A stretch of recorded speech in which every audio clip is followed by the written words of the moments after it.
Yes, everyone, you know what time it is. It's your boy Jack here, joined by Jacob from United Spurs of America. A little Twitter reacts today, and we're going to be basically diving into the kit reactions. Going to be taking a look at Ange Postacoglu, who's obviously holding the shirt right in front of us. Look at the handsome man there. Looking at other bit of news, James Madison, Dejan Kulusevski. Looks like we're doing a bit more price haggling, which is always fun to talk about. And some quotes here and there, and some good sort of tweets to maybe keep a lookout for everybody this Friday evening, afternoon, wherever you are in the world, everybody. But hopefully you're keeping well. Smash that like button, and also check out United Spurs of America. It will be in the description down below. But Jacob, look at our man there, Big Ange. He's holding the shirt, for the holding the shirt crowd. They don't believe any of the news until he is holding it. It's the definitive proof right there. Jack, honestly, I'm super excited to see Ange holding the jersey. That's kind of what we always wait for, right? Is the man and the jersey with Tottenham Hotspur Football Club in the background. Honestly, I'm just excited to kick this thing off. The fact that he's talking to our cameras, he's going to have some interviews done. It's Mm-hmm. all going to be coming out in a few days. So I'm really excited to hear what he has to say. I'm not a big fan since the Nuno days of that hostage video outside the grounds that they do. But you know what? He seemed to handle it well. It's a lot of pressure when you think about it from his end, coming in, the bunch of media, they're making you do this interview, hold the jersey here. Now stand over here and hold the jersey. Now stand over here and hold the jersey. Mm-hmm. Hold the jersey with thumbs up. There's a lot of things they're asking this man to do. So the fact that it's Yeah. just underway and he's only going to get better with time, I think there's a lot to be excited about, Jack, and him holding the jersey. It's nice to see the new jersey as well. I like the kid launch. We'll get into it, but yeah, I'm really excited. I'm really happy to see it. Do you feel like Big Ange, is he going to enjoy, a bit of the housery, a bit of the sort of kind of like, hilarity that might come from sometimes the fans? Like, is he come across as a guy who'll, enjoy a bit of humor from the crowd? For me, I think he does. He seems like the kind of guy who's up for a little bit of smack talk, and Mm. he keeps it classy. He doesn't necessarily take jabs at them personally, and I respect that. Some of the trash talk he did in the Scottish League was fun. I have a separate tab on my browser. If you can see right now, it's Craig Foster versus Ange Postecoglou. He was manager of the Australian national team, and the news reporter wasn't putting respect on his name, wasn't putting respect on what he was doing. So honestly, I loved what I haven't finished watching it, but I just it started getting juicy. I'm really excited to see how he's going to handle Arsenal, how he's going to handle Chelsea with Pochettino. There's a lot to see. I'm curious how he's going to handle it. Like I said, I just can't wait to see more. Can't wait to see more, baby. Cody Mack here saying when Ange Postacoglu inevitably calls out the players for having a weak mentality or not being good enough, will you support the manager this time around? Yeah, I feel like we've maybe learned our lesson a few times. And of course, a lot of managers in the past maybe didn't bear enough responsibility as it feels like the fans feel like they probably should have. And I think that's, a valid argument and certainly should be brought up here. But we only have so many minutes, to try to keep everybody happy. But what I would say to Cody Mack is I completely agree with this sort of thing is that when the managers have sort of tried to make it quite clear to the fan base that there are certain maybe actors, certain kind of like really actors, and not really players is really the appropriate term for them, more actors. They felt like in the squad that were kind of maybe pulling down, the culture, pulling down, the standards, the principles. Definitely have to. I always supported the manager through thick and thin because I do believe it is a lot of weak mentality from these players and them not being good enough, et cetera, et cetera. So I'm in. I voted yes as well. If you could see my check mark, I definitely voted yes as well. There it is. Looking wow, 1,500 votes. I mean, the guy is practically a politician on Cody Mack on Twitter there for the Spurs fan base. Billy saying I'd sever my own limbs one by one for this man if he wanted, or just turn up to the first game like he says in the video. Whatever he thinks is best. I think he'll update you, Billy. Maybe just a thumb. Who knows, a finger. Maybe not just full limbs. But I'm liking that Billy is really taking it to heart here. What you just said, Jacob. He'll do practically anything for the manager once he's in here. I thought maybe a bit of kit reaction time too, everybody, to take a look at. These are the fresh new kits from the likes of Tottenham Hotspur, and I know I just used the word fresh, but I'm not really a fan. Not really a fan. I find them to be a bit boring. I find them to be, a bit odd to go for the all white approach, especially after we kind of just, basically missed out on Europe entirely. They even tried to add as many European competitions in the meantime, but we still found a way to finish outside of the European places. And it's just a bit odd they went for the all white. And Kieran even tagged me in a tweet here as well, sort of just kind of comparing all the Spurs home kits of the past and just sort of how they never seem to break the mold. They never seem to really go for anything, daring or that audacious. And what I would say is actually I kind of miss some of the Under Armour kits. Actually don't think those were that bad, but ever since really Nike took over, I just feel like it's just been kind of just same rendition, just kind of the same old, especially the 21-22 kit and the 23-24 kit. I mean, they might as well just be a brother and a sister. They really do just look the exact same, at least in my book. But I don't know, like Jacob, if what do you think? Like, do you feel like the Spurs kids have, I th- what do you think? They let you down, or do you see where I'm coming from? Do you think I'm just kind of being a bit too picky or being a bit too harsh? What do you think? I think it's fair. When you look at it like that, and that kind of visual image, that one that you were just showing with all the kits laid Uh out huh. like that, I really think that when you look at the last 3 years, what's the real difference there? With last year's, I wasn't a big fan of it, but then I saw Kane in it, I saw Son in it, and then I started to change my demeanor about the kit. Mm, And then when you look at 21-22, the all white, there was no real pattern. This year, there looks like there's a subtle pattern. Maybe that's what we're going for, Jack. The subtlety. yeah. We're subtly getting better. We're subtly rebuilding. We're gonna subtly do things. Maybe it's a sign of the time. I don't know. They probably thought we were gonna get Europe again. They wanted to go for the all whites. I'm actually if you look at the website, Jack, there's the numbering and the lettering. I'm concerned we're going to go to this like Liverpool type font Yeah. in the Carabao and in the FA Cup. I don't like it. No, and even look at their tweet there saying, "Look at the finer details," and I just like I don't really even if anybody saw our our kit sort of creation videos made by Kieran for us, not exactly much of a texture sort of guy when it comes to kits. I'm more kind of just bold designs, go for something a bit kind of interesting that catches the eye. Don't go for this sort of like subtle like if I'm putting on Look my deep reader type of, glasses, yeah. I'll be able to pick it up, type of thing. Like no one really just needs that. No one needs that. And I just Hold think on, let me get my and they readers. think it justifies, probably having some of the most expensive kits in the league too, is like all these like, little finer details. I just think Nike are lazy, to be honest, if you ask me. I think they're quite lazy sometimes in the kits. Richie looks pretty good in them, but I just think Richie probably just looks good in any kit. But really, like Harry, I just feel like Harry, when even I saw his sort of reaction for the behind the scenes video, Jacob, he just looked like a guy that like, was faking it the whole time with like when they showed him his kit, like, what do you think? Like it's just his reaction was like, like somebody who just received, a present that they weren't expecting or like something like that. I don't know. It's just not, I don't know. Seems like they're not maybe the big fans of these kids. The boys did not look too excited, at least. That's what I would say. Did not look too excited. And it's sparked interesting debate, the kit launch, because there's been a lot of Harry Kane in the forefront of what we're seeing, what's going on. And so people are like, look, he's not leaving, he's in the kit launch. And to me, I would say they kit launched with Christian Romero as number 4 for weeks and weeks until right before Korea. Then he's like, oh, I'm number 17. Mm, So I wouldn't read too much into that. But Harry Kane not being excited, maybe he views the Tottenham kit as of representation of things to come for Tottenham. So he's very unexcited. I right. don't know. But of course, you're going to market your most marketable man. Well, maybe second most marketable man behind Sonny. But yeah, notice no Hugo Lloris, no goalie Yeah. release, no. Usually the goalie's involved.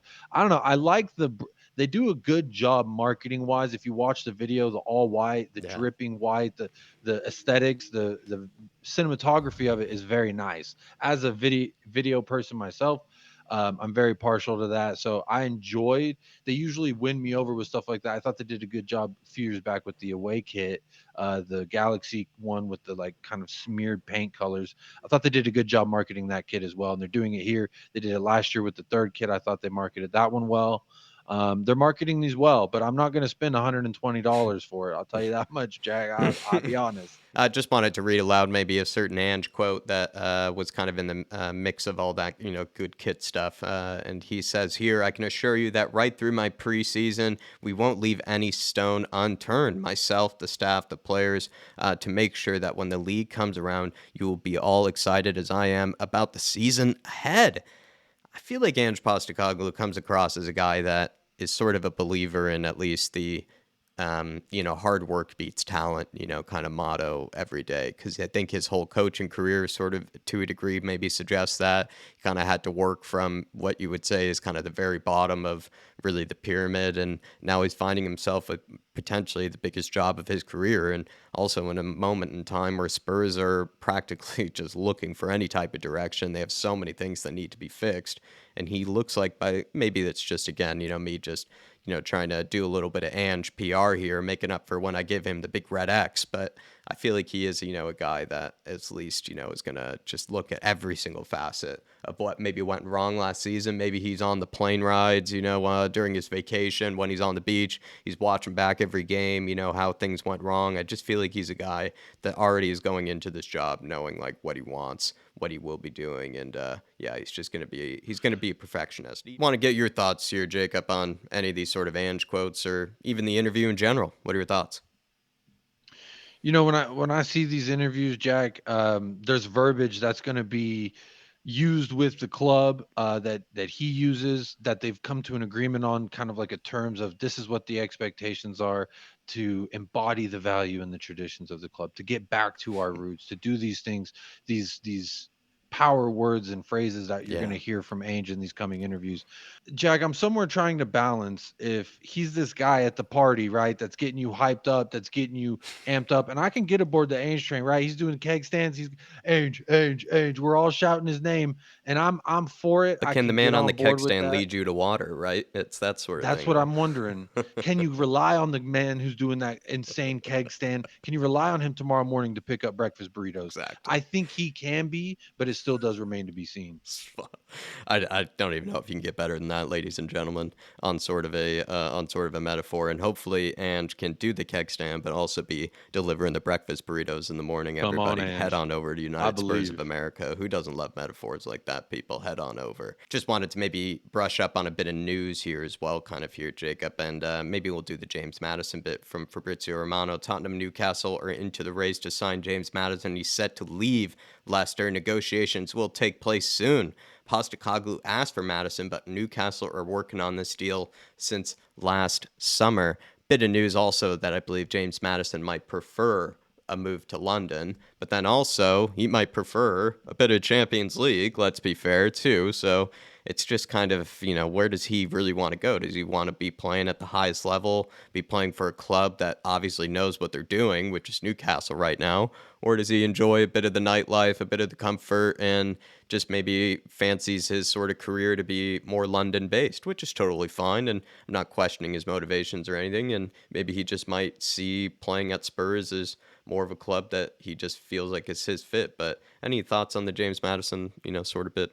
This would be a guy that immediately comes in and upgrades the midfield. I mean, 20 plus goal contributions in two consecutive seasons, I believe it is. Most Yeah. recently, last season and the season before in a relegation team.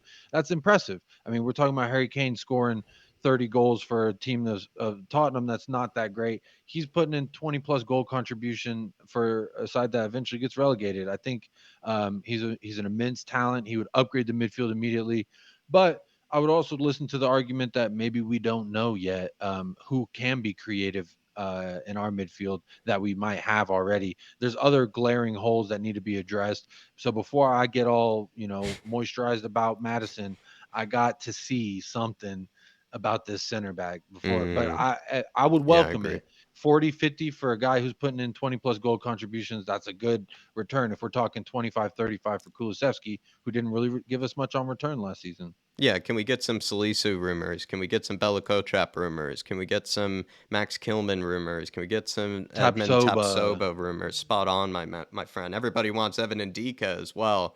So I He's agree. free. I agree. He's free. Another bit of news here is the likes of David Raya. Spurs and Man United do not want to pay £40 million for David Raya, with Brentford also remaining firm on their valuation for the Spain keeper. Something has to give somewhere, or he's going to be staying out and seeing out his contract. I feel like David Raya is a great keeper, Jacob, but for me, £40 million competing with Man United, like, is he that great of a keeper? He's also like a bit older. He's like 27, 28 or something like that. So how many more years are you going to get out of him? Not saying not you're going to get like, you know, a ton or a few. You're probably going to get somewhere in between, like maybe 4 or 5 great years out of him. Yeah. But Yeah. I don't know. Like, do you feel like David Raya is just a guy like pay whatever they want, do whatever they want type of keeper, or would you maybe consider looking at others? When it comes to David Raya for 40 mil, you got to shop the market, see what else is out there for 40 mil. Because if you're gonna spend that much on a keeper, you want to make sure that it's like top level quality. I mean, how much are we really talking? What is I don't know what the record fee is for a goalkeeper, but if I'm looking at it from Brentford's standpoint, this is a guy who starts for their squad, has been immensely important for their squad, and they've had a good season. So when I look at all that, yeah, I would value him if we have, say Hugo when he was 28, 29, right? I'd probably value him somewhere north of that as well. And it might Yeah, be that's fair. expensive, but you know what? You want to pay for the best, you want to get the That's best, you got fair. to pay for the best.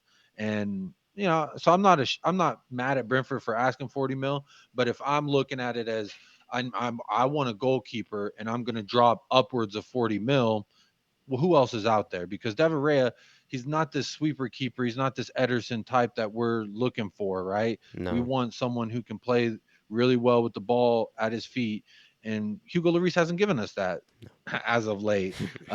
Forrester he looks so much better than Lloris at doing that. So it'll be interesting to see. But 40 mil from Brentford, that's totally fair for them to ask for a Yeah. crucial part to their team. Simon UMaine, love this guy as well, says, I see a lot of well-meaning concern for Højbjerg's future at Spurs under Ange. I'd be more worried about fan favorite Skip. I think both are pretty ill-suited for possession baseball, but the latter is worse than the former at everything, especially on the ball.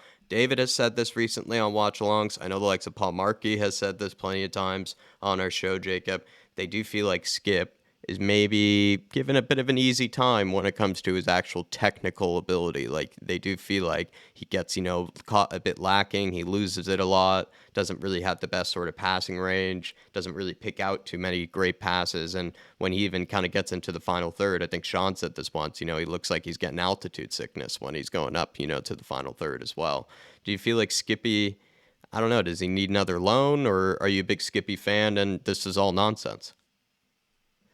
I'm a fan of Skip. I want him to do well at our club, but I'm skeptical. I feel like we got a very good sample size of him this season to see him at levels in which we were ahead, at levels which we were behind. I would say we got to see Skip in a lot of different environments. The San Siro, him starting with along Papa Matasar, he did well, but then we see other times where he doesn't do so well. Aston Villa, there's other matches where we could talk about when it comes to Skip, and I'm skeptical. I don't feel confident in him starting. He should not start for us next season. I don't even know if I'd rather see Papa Matasar off the bench or Højbjerg off the bench. Mm, We need to upgrade on Højbjerg as well. mm, And Højbjerg coming off the bench to sturdy us for the last 20 minutes of a game, I'm fine with that. yeah. Skip, I think, might need another loan. I would like to see to a Premier League team. Maybe send him to Luton. Let's see him play with a team that's not so good like we saw last season with Spurs. Let's have it right.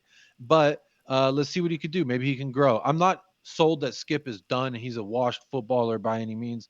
I still think the ceiling is relatively high for him, but he is not at the level in which we need him. And Mm, he's not at the level in which I would like my midfield sub coming mm. off the bench.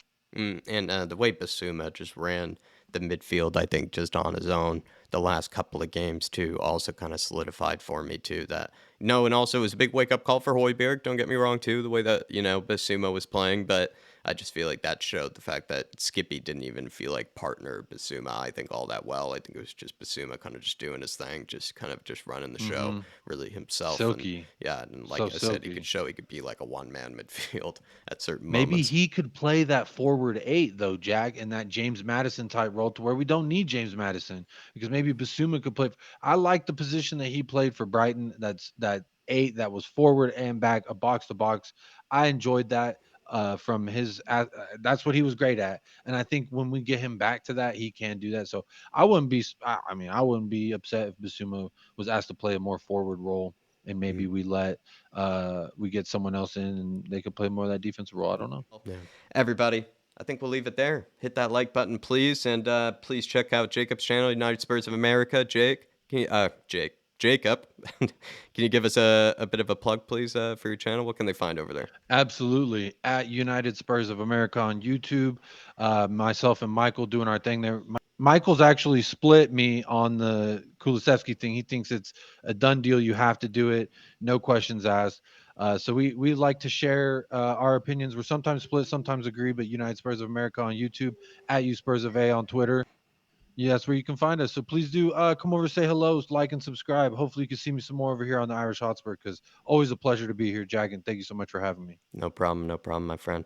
Everybody, we'll leave you there, and we will be seeing ya. Come on, you Spurs, and in the big Ange we trust. See you, everybody. Come on, you Spaz. Everywhere we go.